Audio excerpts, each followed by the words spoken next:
I never thought I'd be the kind of person to follow someone to a hotel, but there I was, heart pounding, hands shaking on the steering wheel, as I watched my boyfriend slip through the side entrance like he'd done it 1,000 times.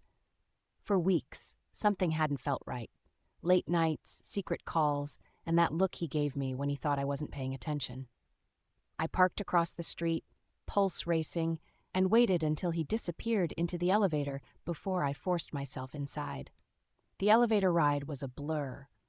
On the 5th floor, I watched from behind a fake plant as he knocked on a room door, glancing nervously over his shoulder.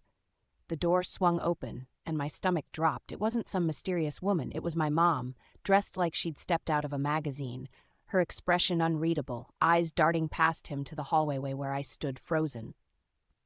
My boyfriend handed her a keycard, their hands brushing, and whispered something I couldn't catch. I waited until he left, then confronted her, voice trembling with rage and confusion. She didn't deny it, just looked at me with a mix of pity and guilt that made my skin crawl. She told me he'd come to her first, months ago, desperate, with nowhere else to turn.